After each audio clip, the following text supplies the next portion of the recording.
کعبہ شریف یہ وہ جگہ ہے، یعنی 1000 بار کسی نے کعبہ دیکھا ہو یا کبھی بھی نہیں دیکھا اور لاکھوں بار ویڈیو میں دیکھا اور تصویروں میں دیکھا ہو، لیکن جب فرسٹ ٹائم بندہ کعبے کے سامنے جاتا ہے نا،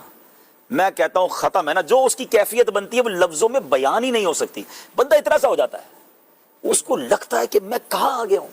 میں واقعی کعبے کے سامنے ہوں، میں رحمان کے گھر کے سامنے ہوں، میں کریم کے گھر کے سامنے ہوں، اور پھر آنکھوں سے خود بخود آنسو بہتے ہیں۔ اور علماء نے ایک بڑی پیاری بات بھی فرمائی کہ جو یہ ہے نا کہ کعبے پر پہلی نگاہ پڑتے ہی دعا قبول ہوتی ہے، فرمایا اس کی ایک وجہ یہ ہے کہ کعبے کو دیکھ کر تمہارے دل پر جو کیفیت طاری ہوتی ہے نا، ایکچوئل وہ کیفیت کی وجہ سے دعا قبول ہوتی ہے۔ یہ کیفیت وطن میں طاری ہو جائے تب بھی دعا قبول ہو جائے گی۔ تو کعبے کو دیکھ کر واقعی، یعنی ناظرین آپ کو شاید الفاظ میں نہیں بیان کر پاؤں گا، جو گئے وہ میری بات کو ایکسپٹ کریں گے، اسپیچ لیس۔ کعبے پر پڑی جب پہلی نظر، واقعی کیا چیز ہے، دنیا بھول گیا، انبلیویبل۔ یقین کریں ایسا دل کے قریب یہ شعر ہے۔ صرف الفاظ نہیں مانگتے، کبھی اشک مانگتے ہیں، کبھی دل مانگتا ہے، کبھی کیفیت مانگتی ہے۔ ارے ہماری ماں، ہم جب بولتے نہیں تھے تو وہ رونے سے سمجھ جاتی تھی کہ پیٹ میں درد ہے یا کان میں درد ہے یا بھوک لگی ہے، تو وہ تو خالق کائنات ہے، آپ اس کے گھر کے سامنے کھڑے، نہ نکلے الفاظ،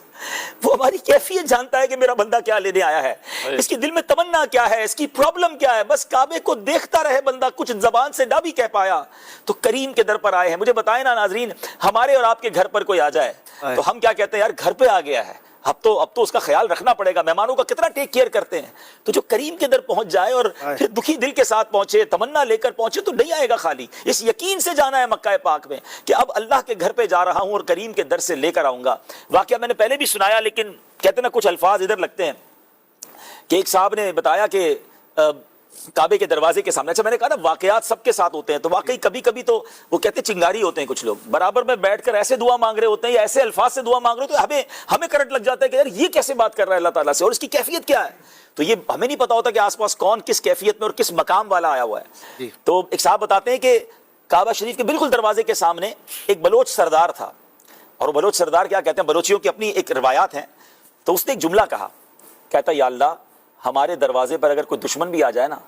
تو ہم اس کو معاف کر دیتے ہیں۔ اے اللہ میں تیرا دشمن نہیں ہوں مگر تیرے دروازے پر آ گیا ہوں، گناہ گار ہوں مگر دشمن نہیں ہوں۔ اللہ اکبر۔ اب یہ دیکھیں نا کیسے الفاظ ہیں کہ دنیا میں دشمن چل کر آ جائے تو لوگ معاف کر دیتے ہیں، تو اگر ہم کریم کے در پر گناہ گار ضرور ہے، اللہ کے دشمن تھوڑی، ہم تو اس کو رب مانتے ہیں۔ تو کعبے پر جانا تو خوب آنسو بہانا، کعبے پر جانا تو خوب دعائیں کرنا، اور یہ سوچ کر جانا کہ اب بخشوا کر بھی آنا ہے اور اب گناہ نہیں کرنے، اس کریم کی اب نافرمانی نہیں کرنی۔